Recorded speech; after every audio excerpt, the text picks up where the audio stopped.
The one thing I did not want to do was reinvent the Spider-Man costume. I didn't want to create for the kids a new look that was our look of Spider-Man. Instead, I felt that my job was more of a translation process, working with Jim Atchison. What we wanted to do was bring the Spider-Man that the kids and the adults know to the big screen. I looked at every comic. I looked extensively at all the illustrators of Spider-Man. I wanted to be very faithful to the fans, if you like. The Amazing Spider-Man! My name's the Human Spider. I don't care, get out there. No, he got my name wrong. Get out there, you moron! We had talked about different things, and the idea was Peter put this costume together out of what he had lying around or what he could easily get his hands on, and just, you know, did a drawing on a sweatshirt and threw on some sweatpants that were the right colors and these shoes, and then wore those like motorcycle gloves and this hood thing that you see his eyes. In the real world movie of Spider-Man, which we tried to make it, it was important to have real good justification where this crazy outfit came from. These wrestling acts have the most outrageous outfits, and so he designed his own outrageous outfit, hence the Spider-Man costume. We tested for 4 months various treatments of the costume. Alex, take a step toward Chris. Tighter. That was quite a process. First, I had to do a full body cast, and then I also had to do the head cast. We needed Spider-Man to be a very lithe and agile character, yet we needed to make him look like he had the muscles that a superhero would have. And the two were in great conflict with one another. So Jim came up with a lot of great technologies working on the costume. One of the ideas we had was to try and make the web itself just slightly three-dimensional, so that the suit would have the texture of the web, and that proved to be a really difficult thing to achieve. I was very impressed with what they finally did with it. I think the thing that really stepped it up a notch for me is we were trying on all these different suits, and you know, it has the webbing in it. I tried suits on that the webbing was sort of part of the pattern, and then I tried a suit on where the webbing was three-dimensional. There are separate pieces like on top of the suit. That's what sort of put it over the top, because it added dimension to the suit. Spidey's got to adjust his glasses. What we've done with the outfit is to overprint about 130 different silkscreen prints. The silk screening process embeds the color through the fiber so that when you stretch the fabric, it stays saturated with color. There were 147 screens for all the different parts and colors and pieces. The idea is that the shading that you see on the Spider-Man costume relates to the sort of muscle groups on the body, and that they move with the body. So although the suit is two-dimensional, we get a slight optical sense of three-dimensional.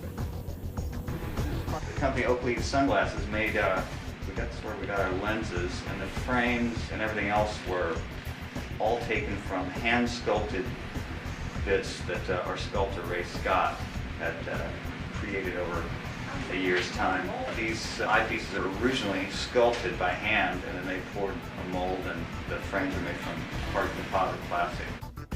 It was a real challenge to make the Spider-Man costume, to make it look alive and beautiful on film. We put the picture out on the internet and got this just tremendous response, amazing response. So that was very gratifying.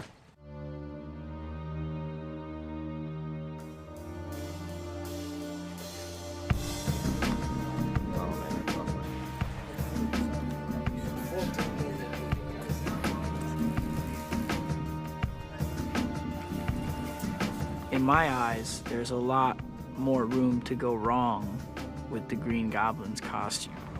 You're an amazing creature, Spider-Man. You and I are not so different. I'm not like you. You're a murderer. Well, to each his own. Again, we went back to the comic, and there's this rather strange concept of a man in a rubber mask and a rubber suit and a purple vest and purple boots flying along on a little kind of glider. I mean, when you hear Goblin, you see Halloween, you see latex, you see you see the books, and the books were sort of, you know, the Goblin was pretty cheesy throughout history. Before I arrived, the art department had done some quite extensive artwork about making the glider and the Green Goblin a much more high-tech idea. I think in some ways the Green Goblin was more challenging to somehow have it reference and relate to Norman Osborn and what he's doing. So because he's a scientist and he's developed the glider, and maybe the suit had to be a little more high-tech so that it had some relationship to the glider. We felt that the Goblin's outfit could have been designed as a weapon of war, a battle suit. So we could justify the green, we could justify the armor plating, and like ancient weapons of war, we felt that it may have a mask, something frightening to strike terror into the hearts of the enemy. I thought that the thing we had to retain about the Green Goblin was that kind of screaming face. And it seemed to me important that whatever we did with the rest of the outfit, we had to somehow retain this maniacal scream. It's like a project for NASA. There was so much research and development on the suit, it was crazy. I must have done 40, 50 hours of fittings in the suit, them just trying different things.